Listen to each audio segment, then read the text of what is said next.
Hello everyone, स्वागत है आपके हमारे यूट्यूब चैनल में। आज हम डिस्कस करेंगे यूपी पीजीटी मैथमेटिक्स 2021 जो अगस्त में कंडक्ट करवाया था, और हर एक क्वेश्चन को हम डिटेल्स में डिस्कस करेंगे जिससे कि हमें ये पता चल जाए कि किस तरह से क्वेश्चन को सॉल्व किया जाएगा। अब आपकी इसमें स्पीड थोड़ी अच्छी होनी चाहिए क्योंकि हमें 120 मिनट्स में 125 क्वेश्चन अटेम्प्ट करना है, तो इसका कट ऑफ भी बहुत अच्छे से जाता है, ये आप सभी जानते हैं। तो चलिए, हमारा पहला क्वेश्चन यहाँ पे क्या कह रहा है, if the horizontal range of projectile is equal to its gain maximum height then its angle of projection. तो हॉरिजेंटल रेंज किसके इक्वल दे रखा है यहाँ पे, जितना वो मैक्सिमम हाइट गेन कर रहा है। यहाँ पे ऑप्शन भी हमारे पास 4 ऊपर गिवन है। तो चलिए देखते हैं इसका सॉल्यूशन। तो हम जानते हैं कि रेंज इज इक्वल टू किसके इक्वल होता है, u square sine 2 theta upon g, जहाँ पे यू हमारी इनिशियल वेलोसिटी एंड जी क्या होता है यहाँ पे ग्रेविटी। एंड मैक्सिमम हाइट किसके इक्वल होता है, u square sine square theta upon 2g। तो गिवन क्या कहा था उसने कि रेंज किसके इक्वल है, हमारे पास हाइट के इक्वल है यहाँ पे। तो रेंज की जगह हमने u square sine 2 theta upon g रख लिया, एंड हाइट की जगह u square sine square theta upon 2g। Then u square से यू स्क्वायर हमारा कैंसिल, एंड जी से जी भी कैंसिल हो जाएगा, और इस 2 को मैं इधर लेके आया तो ये हो जाएगा 2 साइन थीटा, एंड यहाँ पे साइन स्क्वायर थीटा। यहाँ पे मैंने साइन 2 थीटा का फॉर्मूला अप्लाई कर रखा है, sine 2 theta is equal to 2 sine theta cos theta होता है, 2 टू द 4, और यहाँ पे एक साइन से एक साइन यहाँ पे कैंसिल कर सकते हो ये वाला। तो यहाँ पे बचेगा हमारे पास 4 कॉस थीटा एंड यहाँ पे साइन थीटा। कॉस थीटा को नीचे लेके आ गया, sine upon cos is equal to tan theta. तो tan theta is equal to 4 आया, this implies that theta is equal to 10 को इधर लेके आएंगे तो 10 इनवर्स 4। तो ऑप्शन नंबर हमारा थर्ड यहाँ पे सी क्या होगा, करेक्ट होगा। नेक्स्ट क्वेश्चन यहाँ पे देखते हैं। नेक्स्ट क्वेश्चन क्या कह रहा है, the solution of differential equation log e यहाँ पे बेस है, d Y over D x is equal to 2x minus का y, जहाँ कह रहे कि y0 इज इक्वल टू 0 को इक्वल है। तो ये ऑप्शन हमारे पास 4 यहाँ पे गिवन है, तो देखते हैं कि इनमें से कौन सा ऑप्शन सही होगा। हाँ, यहाँ पे एक बात ध्यान रखना कि y0 इज इक्वल टू 0, इसका भी हम यूज़ करेंगे। जब x इज इक्वल टू 0 होता है तो उस केस में y भी कितना आ रहा है, कह रहा है 0 आ रहा है। तो चलिए यहाँ पे इसका सोल्यूशन भी देखते हैं। चलिए देखिए यहाँ पे सॉल्यूशन इसका। तो सॉल्यूशन हमारे पास क्या है, क्वेश्चन क्या था कि log dy over D x is equal to 2x minus का y। log को अगर हम इक्वल के उस साइड लेके चलेंगे तो e की पावर में चला जाएगा, तो ये हो जाएगा e की पावर 2x माइनस का y, और इस e की पावर 2x माइनस y को मैंने यहाँ पे ब्रेक कर लिया, तो ये हो जाएगा e की पावर 2x डॉट e की पावर माइनस का y and D Y over D X. अब यहाँ पे मैंने क्या किया हुआ है कि इन y वालों को एक साथ रखा हुआ है एंड x वालों को एक साथ रखा हुआ है, तो ये y की पावर इस तरह से बनेगा डी वाई ओवर e की पावर माइनस y नीचे आ जाएगा, एंड dx ये e की पावर x के साथ चले जाएगा, e की power 2x is equal to dx। तो e की पावर माइनस y ऊपर पॉजिटिव हो जाएगा, e की पावर y हो जाएगा पॉजिटिव dy, एंड e की पावर 2x dx ये ऑलरेडी है यहाँ पे। ठीक है, दोनों तरफ मैंने इंटीग्रेशन का यूज़ कर लिया है यहाँ से, तो इनका इंटीग्रेट करना है। e की पावर y का इंटीग्रेट e की पावर y होता है, e की पावर 2x का e की power 2x and divided by 2 plus का c क्या है यहाँ पे, कॉन्स्टेंट टर्म है यहाँ पे। अब यहाँ पे बोला हुआ है कि y0 is equal to 0, that is x is equal to 0 होगा, तो y उस केस में यहाँ पर हमारा 0, ये गिवन है हमारे पास। ठीक है, तो वैल्यू रख लीजिए क्वेश्चन नंबर फर्स्ट में, तो e की पावर y की जगह भी 0 रख लेना और x की जगह भी 0, तो इसकी पावर 0, e की पावर 2 इंटू 0 प्लस का c, एंड यहाँ पे किसी की पावर 0 उसकी वैल्यू 1, तो ये भी 1/2 आ जाएगा प्लस का c, तो ये 1/2 इधर आके माइनस को होगा, 1 माइनस 1/2 इज इक्वल टू 1/2। तो c की वैल्यू मेरी क्या है, यहाँ से 1/2 आ चुकी है यहाँ पे। इस c की वैल्यू ऊपर पुटअप कर लेना, तो ये e की पावर y e की पावर 2x अपॉन 2 प्लस का c की जगह 1/2, दोनों में एलसीएम ले रखा है 2, तो ये 2 इधर जाके फिर डायरेक्टली हम इधर भेज सकते हैं इसको, तो ये हो जाएगा 2 e की पावर y e की पावर 2x प्लस का 1। तो हमारे इसमें ऑप्शन कुछ था इस तरह से यहाँ पे, तो ये हमारे पास ये ऑप्शन नंबर यहाँ पे हम देख पा रहे हैं कि ऑप्शन नंबर 2 क्या है गया हमारा करेक्ट आंसर है यहाँ पे। नेक्स्ट क्वेश्चन नंबर 3 क्या कह रहा है यहाँ पे, if n is the set of natural number, n क्या हमारे पास नेचुरल नंबर का सेट है, then the mapping f n tends to n defined by, तो एफ एक्स यहाँ पे दिया हुआ है x प्लस का 1 if x is odd, x minus का 1 इफ x इज इवन। तो ये कह रहे हैं कि 1 1 है, ऑन टू है, 1 1 है, इनटू है, many 1 onto and many 1 into, ये ऑप्शन गिवन है हमारे पास। ठीक है, तो इस तरह का जो हमारे पास क्वेश्चन है, इस फंक्शन के हमारे पास 3 केसेस बन रहे हैं यहाँ पे। तो देखो देयर आर 3 केसेस यहाँ पे। तो सबसे पहले हम 1 1 के लिए चेक कर रहे हैं इसको। तो 1 1 के लिए चेक करने के लिए हमें यहाँ पे केस नंबर फर्स्ट देख रहे हैं यहाँ पे। अगर हमारे पास x इज ऑड होगा, ठीक है, अगर x यहाँ पे ऑड होगा तो उस केस में x1 और x2, या इस तरह से भी लिख सकते हो कि x1 and x2 are odd, तो हमारे पास fx1 is equal to fx2 होता है 1 1 को चेक करने के लिए। तो उस केस में हमें चाहिए कि x1 और x2 इक्वल आ जाए, तो हमारा 1 1 वो फंक्शन हमारा 1 1 होगा। तो fx1 यहाँ पे ऑड के लिए चेक करना है फिलहाल। तो ऑड के लिए क्या हो जाएगा, ये हमारे पास x1 प्लस का 1 हो जाएगा एंड ये हो जाएगा x2 प्लस का 1 हो जाएगा। 1 से 1 cancel, x1 is equal to x2। तो ये फंक्शन हमारा 1 1 आ रहा है इस केस के लिए। केस नंबर 2 के लिए अगर इवन होगा तो इवन के लिए कंडीशन ये है हमारे पास, सेम इसी तरह से x1 माइनस का 1 हो जाएगा, x2 माइनस का 1, 1 से 1 cancel, x1 is equal to x2 हो जाएगा। ठीक है, केस नंबर 3 क्या है, अगर मान के चलो कि x1 ऑड है और x2 क्या हमारे पास इवन है, सपोज दैट कि इस तरह से हम केस नंबर 3 लेके चल रहे हैं, तो fx1 is equal to fx2 लेके चलेंगे। दिस इंप्लाइज दैट, देखो x1 क्या हमारे पास ऑड है, तो ऑड के लिए कंडीशन क्या आती है, x प्लस का 1, तो ये हो जाएगा x1 प्लस का 1। और इवन के लिए कंडीशन क्या थी, क्योंकि x2 हमने इवन लिया हुआ है तो उसके लिए थी x माइनस का 1, तो ये हो जाएगा x2 माइनस का 1, 1 को उधर लेके चलेंगे और x2 को इधर लेके आ रहा हूँ मैं, तो ये x1 माइनस का x2 is equal to -2 and x1 minus x2 is equal to -2। यहाँ से मैंने कॉमन ले लिया, यहाँ से माइनस कॉमन ले लिया, तो x2 माइनस x1, तो माइनस से माइनस कैंसिल, 2 आ गए यहाँ पे। अब देखो ये केस हमारा बन रहा है या नहीं बन रहा है, इसको चेक करना है थोड़ा सा। ठीक है, हमने क्या बोला हुआ है कि x2 क्या है हमारे पास इवन और x1 क्या है ऑड।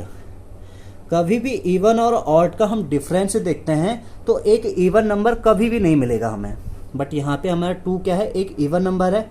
तो ये केस जो थर्ड वाला केस है ये हमारा पॉसिबल नहीं है, तो हम सिर्फ 2 ही केस के लिए इसको चेक कर सकते हैं। यहाँ पे ये बात समझ में आ रही होगी कि ये केस क्यों पॉसिबल नहीं है, क्योंकि ऑड और इवन का डिफरेंस हमेशा ऑड ही होता है। The difference of even number end of odd number is always odd, so case number 3 is not possible. तो ये हमारा केस नंबर 3 यहाँ पे पॉसिबल नहीं है, सिर्फ हमें 2 ही केस के लिए चेक करना है। तो इस केस में देखो दोनों केसों में क्या आ रहा है, ये 1 1 आ रहा है, तो 100% ये फंक्शन हमारा 1 1 होगा, जरूर होगा यहाँ पे।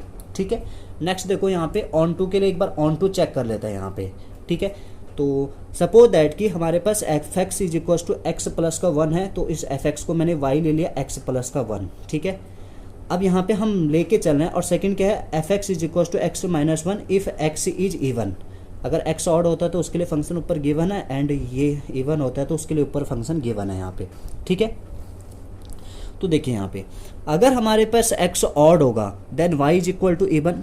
अगर x ऑड होगा तो ऑड प्लस का 1, ऑड प्लस का 1, तो 100% श्योर है कि y क्या होगा हमारे पास इवन होगा। ठीक है, and if x is equal to even, अगर ये इवन होता है x इस केस में, तो y क्या होगा ऑड आएगा। इस वाले रिलेशन के लिए क्या हो रहा है, जब तुम यहाँ पे x ऑड ले रहे हो, x ऑड ले रहे हो, तो y क्या आ रहा है उस केस में इवन आ रहा है। यहाँ पे x इवन ले रहे हो तो y क्या आ रहा है उसमें ऑड। तो यहाँ पे हर एक एलिमेंट, तो अगर हम यहाँ पे अगर एक मैपिंग भी देखें हैं, नेचुरल नंबर से नेचुरल नंबर का सेट है हमारे पास, अगर हम बात करें 1 2 3 4 5, यहाँ पे भी 1 2 3 4 5 कुछ इस तरह से चलते जाएंगे और इनफाइनाइट तक है। यहाँ पे देखो, यहाँ पे अगर मैं x की जगह क्या लेता हूँ, ऑड लेता हूँ, यहाँ पे 1 ले रहा हूँ, तो इसका रिलेशन किसके साथ आएगा, ऑड के लिए 1 प्लस का 1 2 के साथ आएगा। क्लियर है। अगर इवन लेता हूँ तो इवन के लिए क्या हमारे पास, अगर मैं x की जगह इवन लेता हूँ 2 माइनस का 1, इसका रिलेशन 1 के साथ आएगा। फिर 3 का रिलेशन किसके साथ आ जाएगा, 4, बट 4 का 3 के साथ, इस तरह से ये चलता रहेगा। तो यहाँ पे ऐसा लग रहा है कि कोई भी एलिमेंट यहाँ पे किसी की इमेज ना बने, ऐसा पॉसिबल है, क्योंकि ये भी इनफाइनाइट था, क्या ये भी इनफाइनाइट था। अभी तक मैंने 4 5 एलिमेंट है, सारे क्या हो रहे हैं, किसी ना किसी की इमेज आ रहे हैं यहाँ पे। तो ये क्लियर है कि यहाँ पे जो सेकंड वाला सेट हमारे पास ये इमेज बनने से ना छूटे, ये इसके एलिमेंट एक भी इमेज बनने से ना छूटे, नहीं छूटेगा यहाँ पे, क्लियर है। तो इसका मतलब क्या होगा कि ये हमारा ऑन टू होगा, ये फंक्शन ऑन टू जरूर होगा। तो हमारा पहला वाला ऑप्शन ही यहाँ पे क्या होगा, करेक्ट होगा। तो 1 1 भी है एंड ऑन टू भी है, क्लियर है। नेक्स्ट क्वेश्चन नंबर 4 क्या कह रहा है, द सर्कल, एक सर्कल की इक्वेशन दे रखी है, दो सर्कल की इक्वेशन दे रखी है, x माइनस 1 का whole square plus y minus 3 का whole square is equal to R square, and second दिया हुआ है x square plus Y square minus 8x plus 2y plus का 8 is equal to 0। Intersect at two distinct point कह रहा है, तो ये दो अलग अलग पॉइंट पे क्या कर रहा है, इंटरसेक्ट कह रहा है। विच of the following is correct, यहाँ पे तो दो सर्कल आपस में क्या कर रहे हैं, इंटरसेक्ट कर रहे हैं, वो भी टू डिस्टिंक्ट पॉइंट पे, इस तरह से कुछ यहाँ पे डायग्राम बनाएगा। तो इनमें से कौन सा ऑप्शन सही होगा, तो ये आर की वैल्यू के लिए है कि आर की वैल्यू कहाँ लाई करेगी है। कुछ ऑप्शन है R1 होगा या R-1 से लेके 1 होगा इसके बीच में, एंड R2 होगा, या R2 से ग्रेटर एंड 8 से लेस होगा यहाँ पे। तो पहला देखो यहाँ पे हमारे पास क्या है, फर्स्ट सर्कल की equation x minus 1 Y minus 3 and is equal to R square. तो हमारे पास जनरल इक्वेशन क्या होती है, x माइनस एस का whole square plus Y minus K का whole square is equal to R square. ये हमारी सर्कल की जनरल इक्वेशन है, जहाँ पे h और k होते हैं यहाँ पे सेंटर ऑफ द सर्कल। तो यहाँ पे सेंटर इस केस में कितना आ रहा है, 1 एंड 3 आ रहा है, तो ये मैंने ले लिया। सेकेंड इक्वेशन है हमारे पास सर्कल की एक्स स्क्वायर, तो मैंने इसको परफेक्ट स्क्वायर बना रखा है, जैसे इसके साथ ये परफेक्ट स्क्वायर बनाना आपको आता होगा। यहाँ पे ये एक्स, ये 2, इसको 2 से डिवाइड करोगे तो कितना आएगा, 4, 4 का स्क्वायर। तो 16 मैंने ऐड भी कर रखा है और 16 यहाँ पे माइनस भी कर रखा है। सिमिलरली इसको भी परफेक्ट स्क्वायर बना रहे हैं, कुछ इसी फॉर्म में बना रहा हूँ इसको, सर्कल को जनरल इक्वेशन, यहाँ पे सर्कल की जनरल इक्वेशन के फॉर्म में हम इसको कन्वर्ट कर रहे हैं। तो ये हमारे पास y square plus 2y plus का 1 हो जाएगा, यहाँ 1 ऐड कर रखा है तो माइनस भी करना पड़ेगा पूरी इक्वेशन में। तो ये किसका एक परफेक्ट स्क्वायर बनना है, x माइनस 4 का, ये y प्लस 1 का होल स्क्वायर। इसको सॉल्व करोगे तो 9 आएगा, उधर जाके ये पॉजिटिव 9 हो जाएगा। तो ये माइनस का 4 1, तो इसके क्या होंगे सेंटर 4 और ये माइनस का 1। तो सर्कल 2 की इक्वेशन जो थी उसमें से हमारे सेंटर क्या आया, 4, -1। ठीक है, तो दोनों सेंटर के बीच की मैंने क्या निकाली कि डिस्टेंस। ये अलग अलग सर्कल बना रखे, ऐसा नहीं है, डायग्राम कुछ इस तरह से था। अब दोनों यहाँ पे डिस्टेंस निकाले कि C1 C2। अब डिस्टेंस फार्मूला हमें पता है x2 माइनस x1 का whole square plus y2 minus y1 का होल स्क्वायर। तो 4 माइनस का 1 का होल स्क्वायर एंड -1 -3 का होल स्क्वायर, तो कुछ इस तरह से 5। तो दो सर्कल के बीच की जो सेंटर के बीच की डिस्टेंस है वो कितना आ रहा है, हमारा 5 आ रहा है। और ये बात हमें पता है कि जो डिस्टेंस होता है दोनों रेडियस के डिफरेंस से बड़ा होता है यहाँ पे। तो d greater than R1 minus का R2। अब यहाँ पे R1 तो हमें देखो, मैंने पहले वाले सर्कल के लिए R1 लिया है, तो इसको तुम R भी ले सकते हो। और दूसरे वाले का हमारे पास ये रेडियस तुम आसानी से निकाल सकते हो, इस 9 को 3 का स्क्वायर भी लिख सकते हो। तो ये R कितना आया, सेकंड वाले सर्कल का 3 आया यहाँ पे। तो यहाँ पे मैंने क्या लिया है, तो डिस्टेंस तो 5 आया था, R1 और R2 की जगह क्या आया हमारा 3 आया। 3 को इधर लेके आओ, या तुम्हें इनइक्वालिटी सॉल्व करनी आती है तो क्या आ जाएगा, ये 8 ग्रेटर देन R1। एंड हमारे पास सेकंड केस क्या होता है कि जो D होता है वो होता है less than R1 plus R2, यानी कि दोनों सर्कल के रेडियस का अगर हम जोड़ दें तो वहाँ पे क्या होगा, जो D आएगा उनके बीच का जो डिस्टेंस थी वो छोटा आएगा इन दोनों के एडिशन से। तो D की जगह 5, R1 और R2 की जगह हमारा 3 आया। तो इस केस में क्या आ रहा है, R1 इज ग्रेटर देन 2। तो केस क्या बनना है, एक तो आ रहा है R1 इज लेस देन 8 और दूसरा आ रहा है R1 इज ग्रेटर देन 2, या R1 को R ले सकते हो, क्वेश्चन में R है। तो हमारे इस केस में कितना आ रहा है, R is greater than 2 and less than 8। तो इसमें ऑप्शन तुम्हें दिख रहा होगा, option number D। Option number 4 हमारा क्या होगा, करेक्ट होगा। नेक्स्ट हमारे पास क्वेश्चन नंबर 5 है, बहुत आसान क्वेश्चन है। यहाँ पे मे भी शायद BSc वगैरह में आपने बहुत सारा करा होगा इस तरह के क्वेश्चनों को, पार्शल का है। If v is equal to कह रहा है कि x square plus Y square plus Z square की power -1/2, then x del v upon del x plus y del v upon del y and z plus z del v upon del z किसके equal होगा। तो बहुत आसान है, तो मैं del v upon del x निकालो यहाँ से, तो इसका एक्स की पावर n वाला -1/2 आगे आएगा, मैंने डाइट कर रखा है। और उसकी पावर -1/2 माइनस का 1, और फिर ये पूरी चीज़ तो x नहीं है, इसका दोबारा कर लोगे तो x के कितना हो जाएगा 2x। y और z यहाँ पे पार्शियल डिफरेंशिएशन में क्या होता है, वो कांस्टेंट टर्म होता है, तो इसका कुछ इस तरह से 2 से 2 कैंसिल हो जाएगा, कुछ इस तरह से आएगा। उसी तरह से del V over del Y इस तरह से मिल जाएगा तुम्हें, and del V over del Z कितना हो जाएगा माइनस का जेड, ये इस तरह से मिल जाएगा, ऊपर उसकी पावर -3।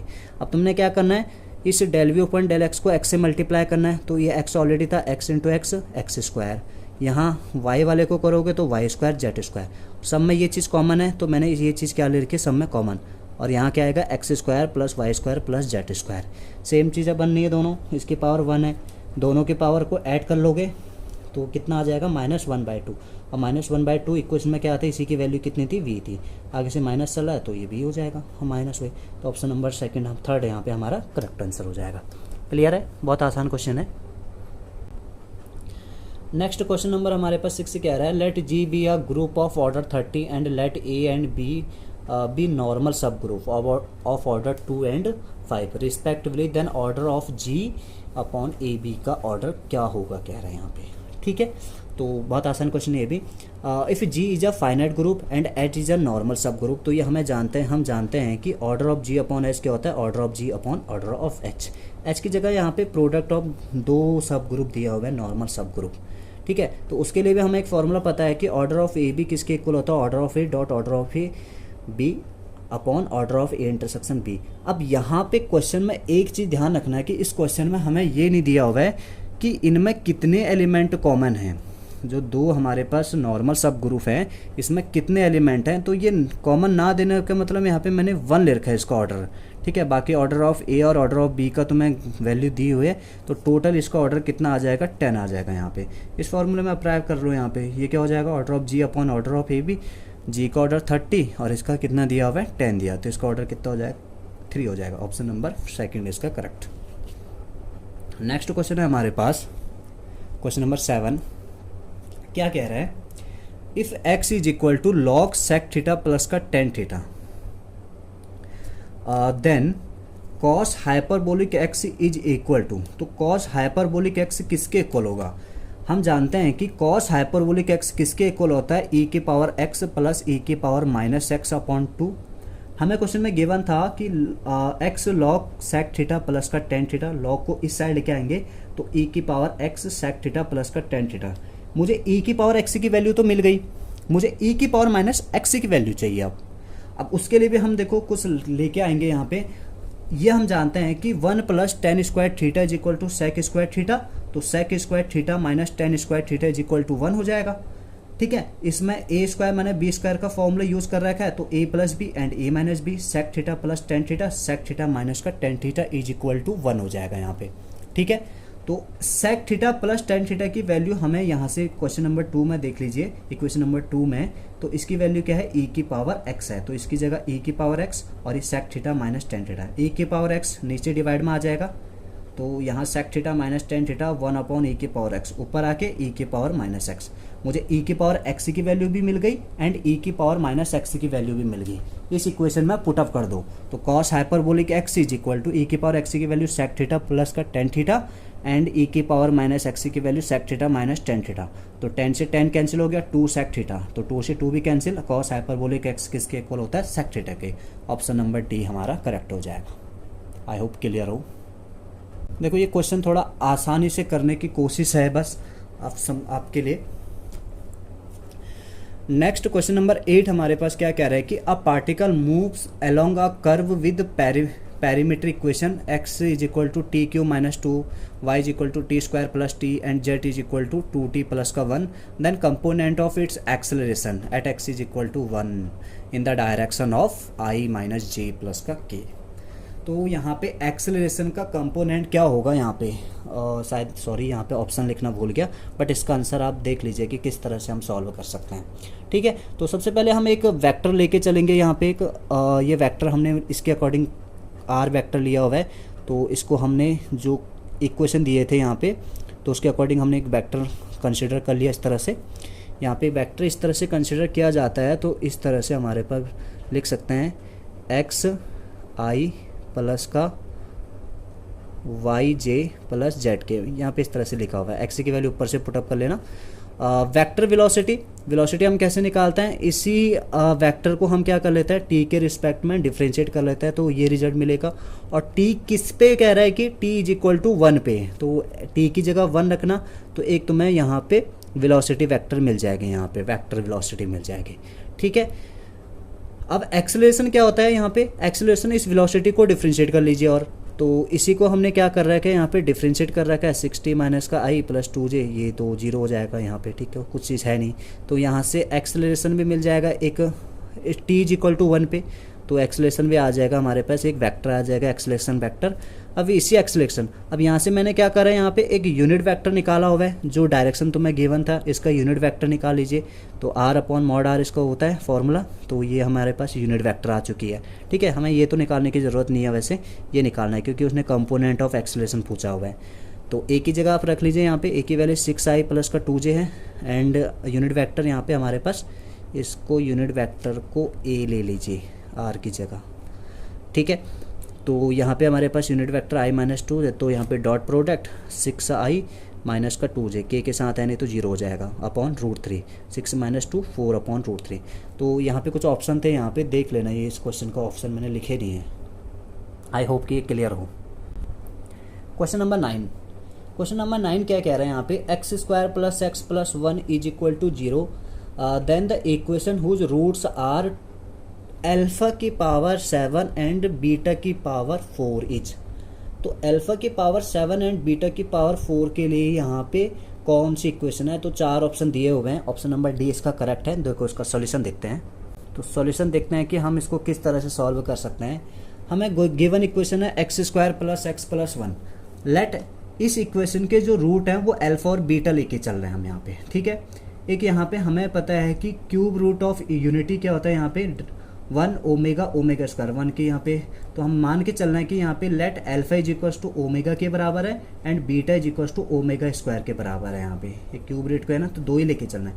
तो इनका सम क्या होता है, अल्फा प्लस का बीटा, तो ये हो जाएगा ओमेगा प्लस को ओमेगा स्क्वायर, और ये हम जानते हैं कि omega plus omega square is equal to -1 होता है यहाँ पे।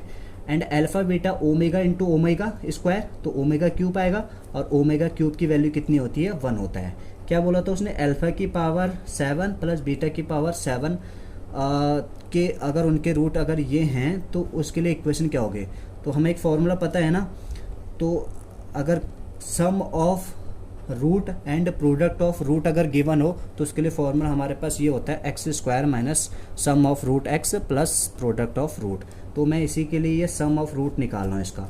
तो अल्फा की जगह क्या हमारे पास ओमेगा, तो ओमेगा की पावर 7, बीटा की जगह क्या हमारे पास ओमेगा स्क्वायर, तो ओमेगा स्क्वायर की पावर 4 हो जाएगा, ओमेगा की पावर 7 ओमेगा की पावर 8, ओमेगा स्क्वायर इसको मैंने ब्रेक कर रखा है यहाँ पे ओमेगा स्क्वायर, तो ओमेगा की पावर 6 हो जाएगा ये, and multiply by omega, omega की पावर 7 हो गया, ओमेगा की पावर 8 को भी ब्रेक कर लीजिए, 3 की power 2 and omega square, omega cube की वैल्यू 1, 1 का स्क्वायर 1 ओमेगा आ जाएगा, एंड इसी में भी उसी तरह से यहाँ पे भी 1 omega square, omega plus omega square कितना होगा -1, अभी यहाँ पे लिखा हुआ है। एंड प्रोडक्ट, इनका प्रोडक्ट भी निकाला हुआ है, अल्फा की पावर 7 एंड बीटा की पावर 7, अल्फा की वैल्यू ओमेगा, ओमेगा की पावर 7, बीटा की वैल्यू हमारे पास ओमेगा स्क्वायर है, उसकी पावर कितना हो जाएगा 4, तो ये 4 2 जा 8 और 7 कितना हो गया टोटल 15, ओमेगा की पावर 15, इसको भी ब्रेक कर लीजिए, ओमेगा की पावर 3 की पावर 5 हो जाएगा, तो ओमेगा की पावर 3 की वैल्यू 1, 1 की पावर 5 इज इक्वल टू 1। तो मुझे सम ऑफ रूट भी मिल चुका है एंड प्रोडक्ट ऑफ रूट भी मिल चुका है, इसमें पुटअप कर लीजिए, x square sum of root -1 x and product of root 1, तो मैंने प्लस, तो x square plus x plus 1 इसका हमारा क्या हो जाएगा करेक्ट आंसर। तो यहाँ पे हमारा ऑप्शन नंबर 4 क्या है करेक्ट, यहाँ पे ऑप्शन नंबर 4 आपको दिख रहा होगा। आई होप कि क्लियर हो। क्वेश्चन नंबर 10 ये अभी सॉल्व नहीं करा हुआ है, तो फिलहाल हम क्वेश्चन नंबर 11 को पहले देख रहे हैं, इसको मैं करवाऊंगा। द वैल्यू ऑफ डिटर्मिनेट कह रहा है कि यहाँ पे एक डिटर्मिनेट की वैल्यू दी हुआ है, ये 1 स्क्वायर 2 स्क्वायर 3 स्क्वायर 4 स्क्वायर 2 3 4 इनका स्क्वायर, इस तरह से डिटर्मिनेट दिया हुआ है। तो 4 ऑप्शन भी दिया हुआ है 60 90 120 नॉन ऑफ दीज इसमें यहाँ पे, ठीक है। तो सबसे पहले मैंने इस डिटर्मिनेट को क्या कर रखा है ओपन कर रखा है, ओपन करने पे मैंने एक यहाँ पे ऑपरेशन अप्लाई कर रखा है R3 में से R2 को माइनस कर रखा है, R4 में से R1 को माइनस कर रखा है यहाँ पे, ठीक है। तो जैसे हम इस ऑपरेशन को अप्लाई करेंगे तो कुछ इस तरह R1 और R2 तो इसी तरह से रहेंगे यहाँ पे, ठीक है। R3 में से R2 तो 9 में से 4 5, 16 में से 9 7, 25 में से 16 9 एंड 36 में 25 11 एंड R4 में से R1 तो 16 में से 1 15, 25 में से 4 21 एंड 36 में से 9 27, 49 में से 16 33, ठीक है। इसमें से क्या लिया हुआ है मैंने 3 कॉमन ले लिया, तो 3 कॉमन लेने पे क्या होगा यहाँ पे 5 7 9 एंड 11। अब देख पा रहे होंगे कि ये और ये दोनों क्या होंगे, सेम हो गया। हमें पता है कि जब किसी भी डिटरमिनेंट में 2 रो या 2 कॉलम इक्वल आते हैं, सेम आते हैं, तो उस केस में हमारे डिटरमिनेंट की वैल्यू कितनी होती है, 0 होती है। बट इसमें हमारे पास ऑप्शन 0 है नहीं, तो इसका आंसर क्या हो जाएगा, option number D, none of these. Next question number 12 क्या कह रहा है हमारा, for the function F x is equal to mod x minus का 5 which of the following is not correct कह रहा है। The function F x is continuous at x is equal to 5, function is not continuous at x is equal to -5, the function is differentiable at x is equal to 0, the function is not differentiable at x is equal to -5। तो try करते हैं।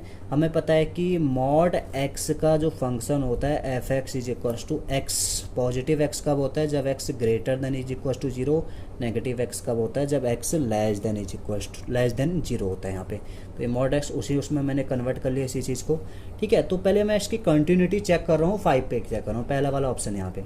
तो जैसे तुम इसको check करोगे तो continuity यहाँ पे लेफ्ट हैंड लिमिट और राइट हैंड लिमिट दोनों हमारे क्या आ रहे हैं, इक्वल आ रहे हैं। इसको आप चेक कर सकते हो। तो यहाँ पे लेफ्ट हैंड लिमिट के लिए फंक्शन हमारा ये हो जाएगा एंड राइट हैंड लिमिट के लिए फंक्शन ये हो जाएगा। जैसे तुम इसमें अप्लाई करोगे तो ये दोनों क्या आ रहे हैं, इक्वल आ रहे हैं। तो इसका मतलब हमारा क्या होगा कि ये x इज इक्वल टू 5 पे क्या होगा, कॉन्टिन्यूस होगा। ये तो हमारा करेक्ट ऑप्शन है भैया। फिर इसके लिए मैंने डिफरेंशिएबिलिटी चेक कर रखी है, 0 पे चेक कर रखी है यहाँ पे, ठीक है। 0 पे जैसे चेक करेंगे तो ये डिफरेंशिएबल भी हो रहा है यहाँ पे। तो पहला ऑप्शन और थर्ड ऑप्शन तो हमारा इसमें से सही है अभी फिलहाल, ठीक है। ये दोनों ऑप्शन करेक्ट दिखा रहा है। जैसे तुम इसको चेक करोगे at x is equal to -5, इस पे ये कॉन्टिन्यूस नहीं आ रहा, तो ये ऑप्शन भी हमारा करेक्ट है। अब हमें पता है कि अगर कोई फंक्शन कॉन्टिन्यूस नहीं है उस पॉइंट पे तो क्लियर है कि वो डिफरेंशिएबल भी नहीं होगा। बट इसने लास्ट ऑप्शन क्या दे रखा है, the F x is differentiable at x is equal to -5। अगर ये कॉन्टिन्यूशन नहीं है तो डिफरेंशिएबल कहाँ होगा, तो आप डायरेक्ट इसको भी चेक इस तरह से भी कर सकते थे। इसको ऑप्शन नंबर डी क्या होगा यहाँ पे, करेक्ट होगा यहाँ पे। नेक्स्ट क्वेश्चन नंबर 13 हमारा क्या कह रहा है, the general solution of x square y minus p x is equal to p square y where p is d Y over D x. Option हमें 4 दिए हुए हैं। एक क्लैरेट की इक्वेशन है हमारे पास। तो देखो इसको किस तरह से सॉल्व किया जाता है। हमारे पास क्वेश्चन क्या आता है, x square y minus p x is equal to p square y. तो इस एक्स स्क्वायर को सबसे पहले मैं उधर लेके चला और मल्टीप्लाई बाय, इसकी जनरल इक्वेशन आपको पता होनी चाहिए, ठीक है। तो इसको मैंने जनरल इक्वेशन में कन्वर्ट करा हुआ है। सबसे पहले वाई से इसको मल्टीप्लाई कर दी पूरी इक्वेशन को, तो y square p x y हो जाएगा and p square y upon x square, ठीक है। तो उसके बाद इस चीज़ को मैं उधर लेके चला गया, पॉजिटिव नेगेटिव है तो पॉजिटिव हो गया, ठीक है। अब मैंने क्या करा हुआ है यहाँ पे, पी की वैल्यू तो हमें पता है। जैसे देखो यहाँ पे मैंने ये पहले ये लिखा हुआ है इस बार, तो इसको मैं इस तरह से लिख सकता हूँ पी वाई अपॉन एक्स को होल स्क्वायर। तो ये मैंने ये लिख लिया। इसको क्या लिख सकते हैं, पी वाई अपॉन एक्स, इसी में एक्स से मल्टीप्लाई भी कर रखा है, इसी में एक्स से डिवाइड भी कर रखा है। तो x into X, X square उसको बाहर लिखा हुआ है और डिवाइड बाई एक्स। ये जनरल इक्वेशन में हमारी ये कन्वर्ट हो चुकी है। यहाँ पे क्या लेना है, एक्स स्क्वायर को यू लेके चलना, वाई स्क्वायर को वी। तो इसका जैसे ही तुम यहाँ पे डिफ्रेंशिएट करोगे तो 2x dx is equal to d u, 2y dy is equal to d v. And इन्हीं को क्या करना है हमें यहाँ पे, जो हमारे पास ये इक्वेशन थी ये क्या बन जाएगी हमारे पास यहाँ पे, इसी को इक्वेशन नंबर 1 और इक्वेशन नंबर 2 इसको भी ले सकते हो। मैंने क्या कर रखा है, d v over d u कर रखा है, इसको इससे आपस में डिवाइड कर लिए। तो ये कितना आ जाएगा, 2y D Y and 2x dx हो जाएगा यहाँ पे, ठीक है। तो ये 2 से 2 कैंसिल हो जाएगा, तो y upon x d Y over D x को क्या लेके चला था, वो क्वेश्चन में तुम्हें गिवन था कि वो p, तो इस पूरे को p मान लिया यहाँ पे हमने, ठीक है। यहाँ पे इस पूरे इक्वेशन को हमने क्या मान लिया, p मान लिया यहाँ पे। तो इस p को भी तुम यहाँ पे d y by d x दोबारा कर सकते हो।